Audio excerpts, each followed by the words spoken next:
हमारे सभी प्यारे प्यारे स्टूडेंट्स को हमारा प्यार भरा गुड मॉर्निंग। कैसे हैं आप सभी लोग? तो आज हम आपके लिए ऑर्गेनिक केमिस्ट्री का लेक्चर नंबर 10 लेकर के आई हूं, जिसमें नए चैप्टर की शुरुआत करने जा रही हूं, जो कि है आपका समावयवता यानी कि आइसोमर। ये एक ऐसा चैप्टर है जिससे आपके सभी मेडिकल एग्जाम, सभी कंपटीशन एग्जाम और क्लास 11-12 में एक ना एक क्वेश्चन अवश्य ही पूछा जाता है। हर एक आइसोमर को हम बहुत ही डिटेल से समझाएंगे और आपके सामने हर एक बुक पॉइंट पहुंचाने की कोशिश करेंगे जहां से एग्जाम में क्वेश्चंस पूछे जाते हैं। ठीक है, आपको कुछ भी नहीं करना है, ओनली ऑन कॉपी पेन को उठा लेना है। जैसे जैसे हम यहाँ चीजों को पढ़ाते चले, मेरे साथ कॉपी में नोट डाउन करते रहिएगा। ठीक है, चलिए ज्यादा समय नहीं लेंगे, डायरेक्ट आज के टॉपिक पे बात करेंगे। डियर स्टूडेंट्स, टॉपिक पे जाने से पहले एक बात और आपसे मुझे बोलनी थी कि अगर आपने अभी तक ऑर्गेनिक केमिस्ट्री के एक भी लेक्चर नहीं देखे, चाहे वो लेक्चर 1 हो चाहे वो लेक्चर 9 हो, कोई भी आपने लेक्चर नहीं देखा है तो प्लीज प्ले लिस्ट में जाकर के 1 बाय 1 सभी लेक्चर देख लें, अन्यथा उन चीजों के लिए मिस कर दोगे तो आगे आने वाली चीजें आपको बिल्कुल भी समझ में नहीं आएंगी। ठीक है, चाहे वो आप IUPAC नामकरण की हो, चाहे बात ऑर्गेनिक केमिस्ट्री के इंट्रोडक्शन की हो, हर एक आपके लिए बहुत ज्यादा कीमती पॉइंट है और हम इस टाइम वही पढ़ा रहे हैं जो एग्जाम के लिए इम्पोर्टेंट है। ठीक है, आपके सामने जो भी हम कॉन्सेप्ट रखते हैं, जो भी कंटेंट रखते हैं, ये सभी इंपॉर्टेंट कंटेंट है। अगर हम बात करें मेडिकल लाइन में, चाहे वो CP नेट का एग्जाम हो, VHU, RUHS, यहाँ तक कि हम जो भी कराते हैं वो नीट लेवल का कराते हैं। इट्स ओके, विश्वास नहीं है तो आज समावयवता इस छोटे से चैप्टर को पढ़ करके देख लीजिए, आप भी कहेंगे कि वास्तविकता कुछ था यहाँ पर और 100% आप यहाँ से सीख करके जाएंगे, ये मेरा आपसे प्रॉमिस है। ठीक है, चलिए तो ज्यादा नहीं कहेंगे कुछ भी, डायरेक्ट हम बात करेंगे कि समावयवता यानी कि आइसोमर होता क्या है। सबसे पहले जो हम बात करेंगे वो है आपका समावयवता। अगर हम समावयवता की बात करें तो यहाँ पे देखो, ऐसे दो यौगिक जिसके अणुसूत्र तो समान होते हैं लेकिन उसके रासायनिक गुणधर्म और भौतिक गुणधर्म अलग अलग होते हैं, उसी को समावयवता कहा जाता है। मेरी बात को समझना, माना कि कोई A यौगिक और माना कि कोई B यौगिक, दो हमारे यौगिक हैं जिनके अणुसूत्र को हम देखें, अगर दोनों के अणुसूत्र को देखें तो इनके मॉलिक्यूलर फॉर्मूला जो है वो तो समान है।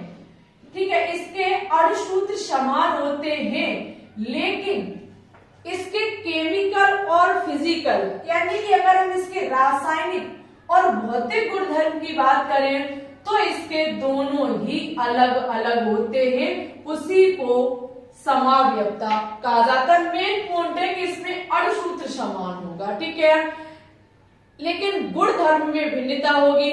किस किस हिसाब से गुणधर्म में भिन्नता होगी, कैसे क्या होगा, ये चीज आपको पढ़नी है। आपके समावयवता कई एक प्रकार की होते हैं। ठीक है, लेकिन जो भी समावयवता आप पढ़ेंगे उसमें अणुसूत्र समान होंगे लेकिन गुणधर्म जो होंगे, उनके रासायनिक और भौतिक गुणधर्म होंगे, उनमें कुछ ना कुछ अंतर जरूर होगा, उसे ही हम समावयवता कहते हैं। चलिए, तो इतना चीज आपकी कंफर्म होती है कि समावयवता का मतलब होता है अणुसूत्र समान, गुणधर्म अलग अलग। ठीक है, हम डायरेक्ट बात करेंगे टाइप्स ऑफ आइसोमर यानी कि समावयवता के प्रकार।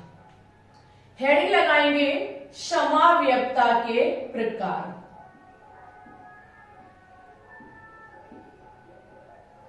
अगर हम समावयवता के प्रकार की बात करें तो इसको दो भागों में बांटा जाता है। इसके दो प्रकार होते हैं, एक आपका होता है संरचनात्मक समावयवता और एक होता है त्रिविम समावयवता।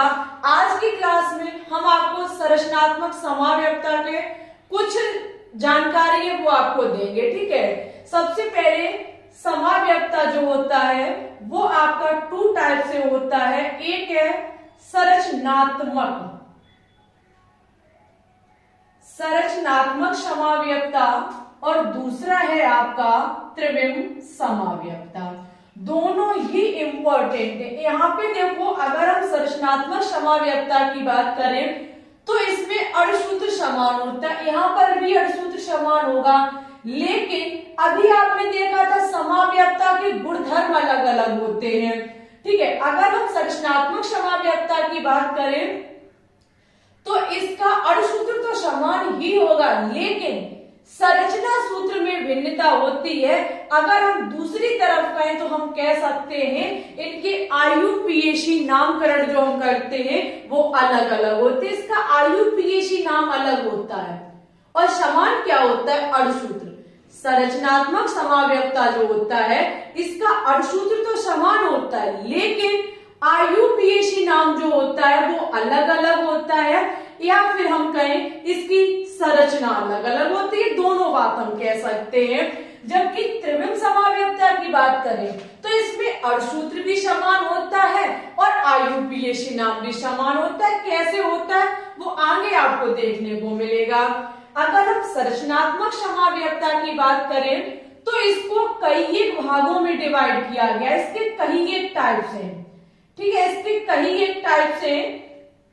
सबसे पहले आपका होता है श्रृंखला समाव्यक्ता, यानी कि chain isomer. Very important and most important, श्रृंखला समाव्यक्ता।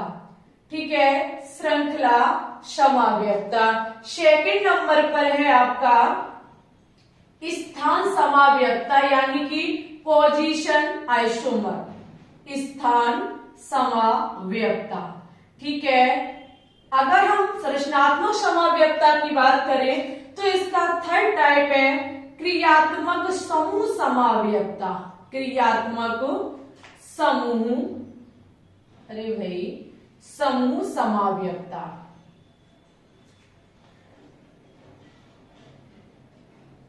ठीक है, और आगे इसका एक टाइप आता है जो कि है आपका मध्यावयक्ता। आगे है ये मध्यावयक्ता।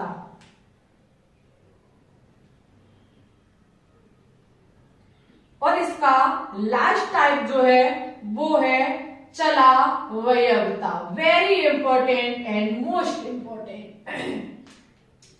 संरचनात्मक समाव्यक्ता की बात करें तो इसको कई एक प्रकार में हम पढ़ते हैं। पहला है श्रृंखला समाव्यक्ता, दूसरा है स्थान समाव्यक्ता, तीसरा है क्रियात्मक समूह समाव्यक्ता, चौथा है मध्यावयता और पांचवा है चलावयक्ता। आज की क्लास में आप पढ़ेंगे संरचनात्मक समाव्यक्ता के दो टाइप, श्रृंखला समाव्यक्ता और स्थान समाव्यक्ता। गारंटी के साथ अगर एग्जाम में क्वेश्चंस बनता है और आपसे पूछा जाता है कि इनमें से कौन श्रृंखला समाव्यक्ता है या फिर इनमें से कौन स्थान समाव्यक्ता है, तो 100% आप टिक करके आएंगे, करेक्ट आंसर करके आएंगे। ये फुल गारंटी हमारी है। बस आपको एक एक समाव्यक्ता के पॉइंट को बहुत दिमाग से देखना है, बहुत दिमाग से सुनना है, चीजों को नोट डाउन करना है, रिवाइज करना है। ठीक है, गारंटी के साथ आप पढ़ सकते हैं। और ये 3 पॉइंट जो है वो आपको नेक्स्ट पार्ट में मिलेंगे। और त्रिविम समाव्यक्ता की बात करें तो ये उसके नेक्स्ट पार्ट में मिलेगा। त्रिविम समाव्यक्ता जो होता है वो आपका 2 टाइप से होता है। ठीक है, पहला होता है ज्यामितीय समाव्यक्ता। क्या होता है? ज्यामितीय समाव्यक्ता।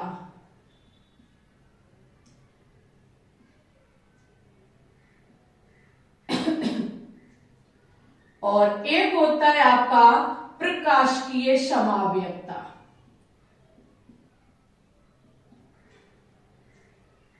प्रकाशिकीय समाव्यक्ता। इट्स ओके डियर स्टूडेंट्स, ये टेबल आपके दिमाग में होनी चाहिए। अगर आपने बनाई है बहुत अच्छी बात, अन्यथा इसका स्क्रीनशॉट ले लीजिए। समाव्यक्ता का मतलब जिसके अणुसूत्र समान। ये बात हम बार बार इसलिए बोल रहे हैं कि आपके दिमाग में बैठ जानी चाहिए। समाव्यक्ता का मतलब अड़सूत्र समान, ठीक है, जरा तेज बोलो जो हमें सुनाई दे। समाव्यक्ता का मतलब अड़सूत्र समान, बट इसका गुणधर्म जो होंगे वो अलग अलग होंगे, ठीक है। समाव्यक्ता को 2 टाइप्स में डिवाइड किया जाता है, संरचनात्मक और त्रिविम समाव्यक्ता। संरचनात्मक समाव्यक्ता कई भागों में डिवाइड है, श्रृंखला समाव्यक्ता, स्थान समाव्यक्ता, क्रियात्मक समूह समाव्यक्ता, मध्याव्यक्ता और चलाव्यक्ता, ठीक है। त्रिविम समाव्यक्ता को 2 टाइप्स में बांटा गया है, ज्यामितीय समाव्यक्ता और प्रकाशकीय समाव्यक्ता। It's okay. अब हम आपको आज की क्लास में सिखाएंगे श्रृंखला समाव्यक्ता और स्थान समाव्यक्ता।